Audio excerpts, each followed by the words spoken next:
Hello and welcome along to day 2 of Glorious Goodwood, where the feature action is the £1 million Qatar Sussex Stakes, and we have quite an exciting horse who's leading the market for this race. He was the leading juvenile of last season. His name is Too Darn Hot. He had a couple of little hiccups earlier on in the season. He wasn't quite showing his best form, but he roared back to form over 7 furlongs in the pre-John Pratt last time out in Deauville. Lads, I don't know what you thought of Too Darn Hot last time out in France. He looked like something back to his best. Certainly in terms of the form figure that he produced in that race, kind of matched the best of his juvenile form. Yeah. He's moving from 7 furlongs back up to a mile here.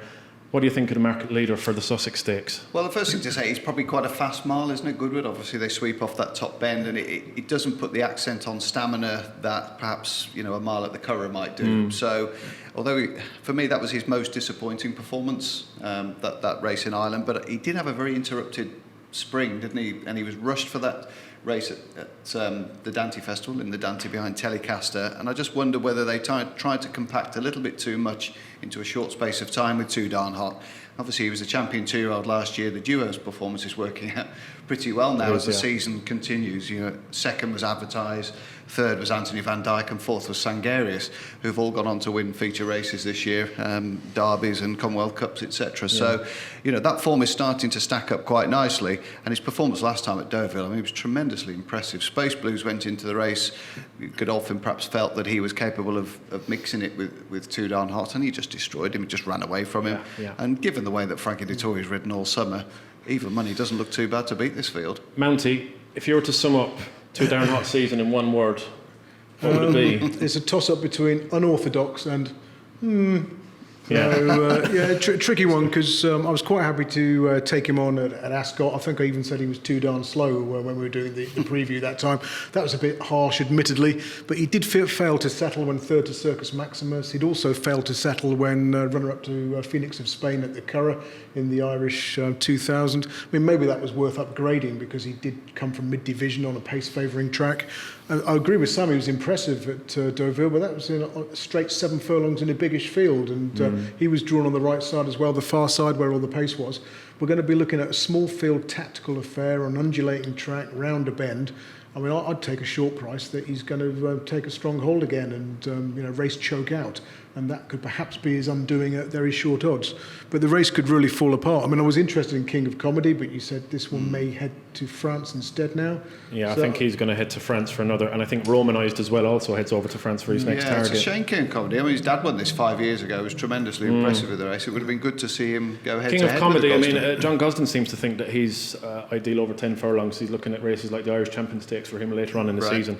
So, I mean, back to the Sussex Stakes, it looks like Too Darn Hot has just been earmarked for this race now, and King of Comedy is going to go elsewhere. It remains to be seen what's going to go up against him. Circus Maximum, the St James's Palace Stakes winner, needs to be supplemented. If he goes, it has to be respected, of course.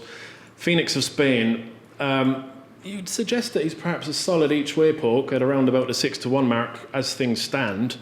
But other than that, his limitations were somewhat exposed last time out, don't you think? But he is a pace angler in the race, isn't he, Andrew? Yeah, I mean, well, last year, though, he didn't want to be anywhere near the front end, and Beat the Bank elected to make the running, and the ill-fated Beat the Bank, who was beaten in a small field for one of the only times in his career. And, of course, Lightning Spear had always found that Group 1 victory elusive, has sort of come over the top and done them all. We had Here Comes When win a couple of years ago at 20-1 when the ground came in his favour. Like Goodwood, liked it soft. So there could be a shock here, and it's not a race I'm particularly enamoured with at the moment. Certainly not for Too Darn Hot at that price. Well, as things stand, the weather around the UK is pretty damn good. So, I mean, you'd imagine that we'll be looking at good summer ground, unless the heavens open. I think if you were looking for a value bet in the race other than Too Darn Hot, I think something like Scardo would sort of enter into calculations. Always runs his race, doesn't he? 16, 20-1, he's finished right up behind them in the St James's Palace, only beaten a length and a half. He ran in the same Curragh race. He was just behind Too Darn Hot on that occasion. Obviously third in a Guineas on the wrong side.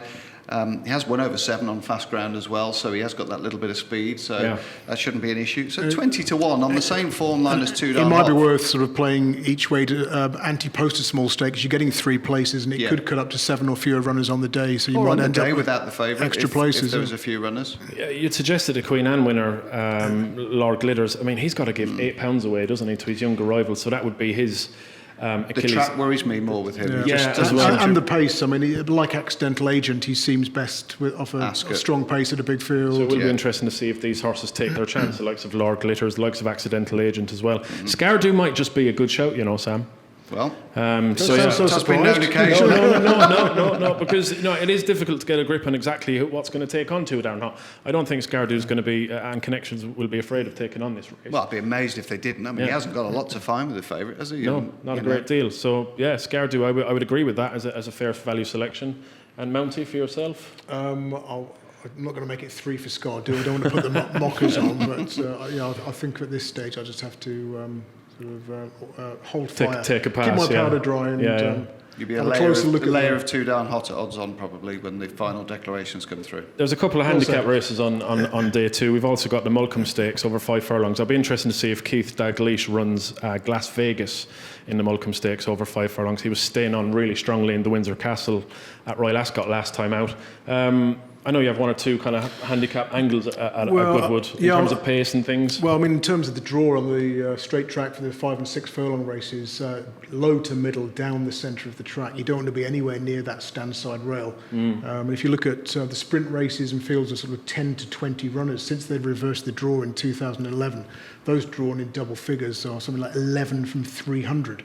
About 3.6% strike rate. Stat attack. You'd lose over £210 to a £1 stake if you back them blind. You'd actually make a profit backing everything drawn in stalls 1 to 9 in the sprints of, say, 10 to 20 runners. I mean, there was a big price one, 125 to 1, but even so, without that one, you'd still be in the black. So, just look for low drawn down the middle of the track. Not necessarily the Stewards Cup and the Stewards Cup consolation race where they spread right across the track, but when there's sort of 10, 15, 18, maximum 20 runners, low draws down the middle. We have to note that you didn't look at any notes while rattling off all those stats. You didn't look at mine, which you do sometimes worrying, as well. really, isn't it? So, that is worrying. But he actually knew that off the top of his head. All off the top of his head. Absolutely brilliant stuff. That's just about it for day 2 at Glorious Goodwood. The Qatar Sussex Stakes is the feature event. Will Two Darn Hot cement his reputation in this race and justify favouritism? It remains to be seen. We'll soon find out.